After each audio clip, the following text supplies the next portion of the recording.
আজকে না আমি খুব খুশি জানো, এই যে তুমি আমার কথা শুনেছো, ঘর থেকে বেরোয়নি, আজকে গ্রহণ লেগেছে, যাই হোক গ্রহণ ছেড়ে গেছে, আজকে দোলও খেলোনি, মদও খাওনি, খুব খুশি। তুমি কিছু বলবে? আমার তো মনটা খারাপ। তোমার খুশিতে আমার কি যে? এরকম করো কেন? প্রত্যেক বছর কি খেলতে হয়? দোল দোল দোল প্রত্যেক বছর না, অত খেলে না।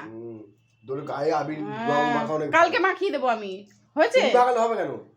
কেন আবার কে মাখাবে? বই তো মাখায়। বউ মাখায় না। এ বাবা, রাধা তো কৃষ্ণকেই মাখায়। ওইসব দিন ভুলে যাও। ই মা, এসব কি কথা বলছো? ওসব তো গল্প। এগুলো গল্প? গল্পই তো। এগুলো আমাদের জন্মের অনেক আগে থেকে হয়ে আসছে। কেউ দেখেছে? এগুলো বিশ্বাস করতে হবে, কিছু করার নেই। বিশ্বাস করেই করছে। হ্যাঁ, এটাই বিশ্বাসে বস্তু বলে না, কি একটা কথা আছে, বিশ্বাসে বস্তু মিলায় বহুদূর, ওই হচ্ছে ব্যাপার।